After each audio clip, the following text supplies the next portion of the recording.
Namaste and good evening. As we all know, there are various kinds of yoga, such as karma yoga, based on purifying our activities, jnana yoga, based on acquiring spiritual knowledge and insight, raja yoga, the mystical yoga system, and bhakti yoga, attaining union with God through love and devotion. From these yoga systems, additional systems have also developed, known by many different names. But these four basic forms of yoga are all discussed in the primary and essential Vedic text of the Bhagavad-gita. But out of all of them, Lord Krishna specifically directs us in the Bhagavad-gita toward engaging in bhakti-yoga, love and devotion toward Him. So why is this so special? Bhakti-yoga, of course, is the devotional service performed for Lord Krishna or one of His avatars, such as Lord Vishnu, Lord Ramachandra, etc. Lord Krishna explains in Bhagavad-gita that work done as a sacrifice for Vishnu has to be performed, otherwise work binds one to this material world. Therefore, O Arjuna, perform your prescribed duties for his satisfaction, and in that way you will always remain unattached and free from bondage, or free from karma. Which is also a very important point on our spiritual development. He also goes on to say that those who know me as the Supreme Lord, as the governing principle of the material manifestation, who know me as the one underlying all the demigods and as the one sustaining all sacrifices, can, with steadfast mind, understand and know me even at the time of death. And whoever, at the time of death, quits his body remembering me alone, at once attains my spiritual nature. Of this there is no doubt. Whatever state of being one remembers when he quits his body, that state he will attain without fail. Therefore, Arjuna, you should always think of me in the form of Krishna, and at the same time carry out your prescribed duty. With your activities dedicated to me and your mind and intelligence fixed on me, you will attain me without doubt. In this way, we can begin to understand that devotional service ultimately brings us to the level of being able to see Lord Krishna directly. It is by this method that numerous other saintly sages and yogis have also come to be able to directly see the Lord. The point to remember is that the more spiritual we become, the more we can perceive that which is spiritual. The more purified our consciousness is, or the higher the vibrational level upon which our consciousness functions, the more we can see and enter into that higher level of existence or reality. It awakens our transcendental senses that exist within us. So the process of continued service to Krishna and his devotees will bring about the purification which will allow us to enter into Krishna's domain, even within this very lifetime, if we are fortunate and sincere enough. As Lord Krishna further relates in Bhagavad-gita, the form which you are seeing with your transcendental eyes cannot be understood simply by studying the Vedas, nor by undergoing serious penances, nor by charity, nor by worship. It is not by these means that one can see me as I am. Only by undivided devotional service can I be understood as I am and can thus be seen directly. Only in this way can you enter into the mysteries of my understanding. One who is engaged in my pure devotional service, free from the contamination of previous activities or karma, and from mental speculation, who is friendly to every living entity, certainly comes to me. Lord Krishna also relates that one can understand the Supreme Personality as He is only by devotional service.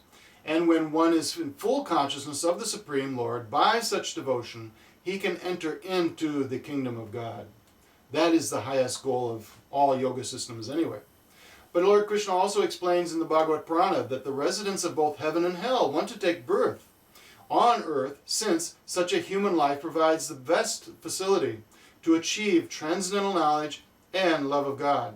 Neither heavenly nor hellish bodies provide the efficient means for such an opportunity.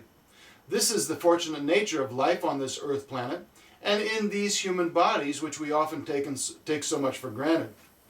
Furthermore, Lord Krishna describes in the Bhagavad Purana the highest level of happiness that can be attained is when we have a taste for serving Him. He says that if you fix your consciousness on Him, giving up your material desires, you will share a happiness with Him that cannot be experienced in any way by those who remain engaged in sense gratification.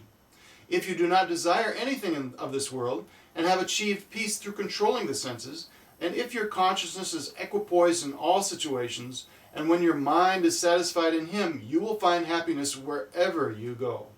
If or when you are without any desire for personal gratification, and when the mind is attached to Him, peaceful and without false ego, merciful to all living beings, and when your consciousness is not affected by the prospects for gratifying the senses, then you can find a happiness that cannot be known or achieved by those who lack such qualities. In other words, this is beyond anything that a common man may experience. With the explanations also that follow, we can understand that a separate endeavor for engaging in the mystic yoga tradition is not needed. Whatever spiritual goals you may wish to attain can be acquired simply by engaging in devotional service to the Supreme. Sri Krishna explains this in Bhagavad-gita, where he says, "One who can control his senses by practicing the regulative principles of freedom can obtain the complete mercy of the Lord and thus become free from all attachment and aversion. And of all yogis, he who always abides in me with great faith, worshipping me in transcendental loving service, is most intimately united with me in yoga and is the highest of all. He who meditates on the Supreme Personality, his mind constantly engaged in remembering me, undeviated from the path, Arjuna, is sure to reach me. One who at the time of death fixes his life air between his eyebrows and in full devotion engages himself in remembering the Supreme Lord will certainly attain to the Supreme Personality. After attaining me, the great souls, who are yogis in devotion, never return to this temporary world, which is full of miseries because they have attained the highest perfection." So this is the powerful effect of the process of thinking and dedicating your activities to Lord Krishna. However, the same result can also be acquired by proper association with those who are spiritually advanced. In this regard, the Supreme Lord personally told Uddhava in the Bhagavad Purana that it is by associating with his pure devotees that you can destroy your desires for the objects that can gratify the senses. It is this purifying association that can bring the Lord under the control of such a devotee. You may perform the Ashtanga Yoga system, engage in philosophical analysis of the elements of material nature, or practice nonviolence and other ordinary principles of piety, like dig wells, give in charity, or other public welfare activities. You may even chant the Vedas, perform penances, take up the renounced order of life, worship the demigods, chant confidential mantras, or visit the holy places. But all such activities cannot bring the Lord under your control.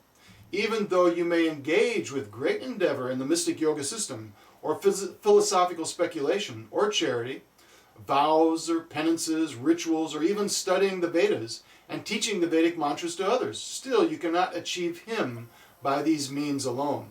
Therefore, as Lord Krishna goes on to explain in the Bhagavad Purana, abandon the Vedic mantras as well as the procedures in the supplementary Vedic literature and all their injunctions. Simply take shelter of me alone, for I am the Supreme Personality of Godhead, situated within the heart of all conditioned souls. Take shelter of me wholeheartedly, and by my grace, be free from fear in all circumstances. In other words, simply attaining the grace of Lord Krishna opens the doors to all other spiritual accomplishments and opportunities. Krishna further clarifies in the Bhagavad Purana that whatever mystic perfections can be achieved by good birth, austerities, and mantras can all be achieved by devotional service to him. Indeed, one cannot achieve the actual perfection of yoga by any other means. Everything that can be attained through fruitive or karmic activities, penance, austerity, knowledge, detachment, mystic yoga, charity, religious duties, or any other means of perfecting life can be easily achieved by his devotee simply through loving service to him. If for some reason his devotee desires even to be promoted to heaven or attain liberation or a residence in his abode, even such benedictions are easily achieved. This is another quote from the Bhagavad Purana.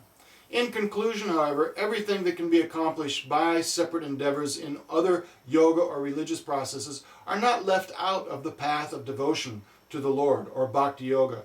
As Lord Krishna further concludes in the Bhagavad-gita, a person who accepts the path of devotional service is not bereft of the results derived from studying the Vedas, performing austere sacrifices, giving charity, or pursuing philosophical and fruitive activities. At the end, he reaches the supreme abode. This is the secret of the potency of Bhakti Yoga. So, good luck with everything. I hope you can proceed on this path. Namaste. Jai Shri Krishna.